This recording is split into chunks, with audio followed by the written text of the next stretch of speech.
तमसा नदी कागजों में पुनर्जीवित।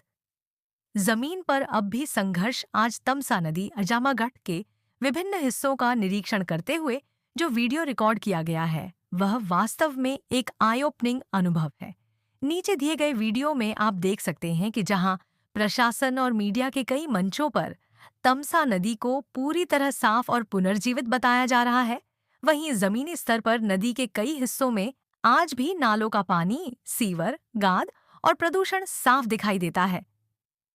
ग्राउंड रियलिटी वीडियो यह दिखाता है कि नदी के कुछ चुनिंदा स्थानों को छोड़कर, विशेष रूप से जहां तमसा और सिली नदी का संगम चंद्रमा और शिव क्षेत्र में होता है, पूरे प्रवाह को साफ और पुनर्जीवित बताना वास्तविकता का पूरा चित्र नहीं है।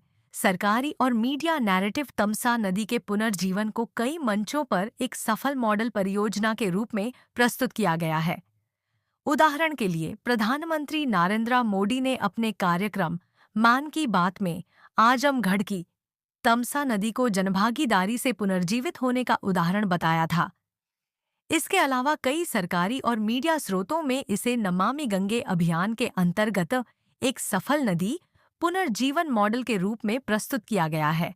लेकिन सवाल यहाँ उठता है, तमसा नदी लगभग 200 किलोमीटर से अधिक लंबी धारा है जो रुदौली से निकलकर कई जिलों से होती हुई बलिया में गंगा में मिलती है। इतनी लंबी नदी के केवल कुछ किलोमीटर या कुछ सुंदर फ्रेम दिखाकर यदि पूरे प्रोजेक्ट को सफल घोषित कर दिया जाए तो यह कई गंभीर सवाल खड़े करता है। क्या वास्तविक स्थिति की पूरी रिपोर्ट ऊपर तक पहुंच रही है? क्या प्रशासनिक रिपोर्ट और जमीनी स्थिति में अंतर है?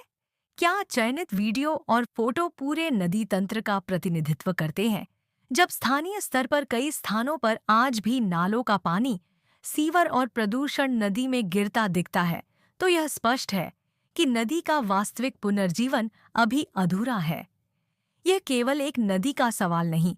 यदि जिला स्तर से भेजी गई रिपोर्टों के आधार पर मुख्यमंत्री और प्रधानमंत्री तक पूरी तरह साफ नदी की तस्वीर पहुंचती है, तो यह केवल प्रशासनिक गलती नहीं, बल्कि पर्यावरणीय सत्य के साथ गंभीर अन्याय है। नदी जल और पर्यावरण के मामले में कागजनी उपलब्धियां और पीआर आधारित सफलता समाज को भ्रमित करती है और वास्तविक समाधान को भी पीछे धकेल देती है। यह स्थिति कई पर्यावरण प्रेमियों और स्थानीय लोगों के लिए विश्वास का संकट भी पैदा करती है। अब जरूरत क्या है?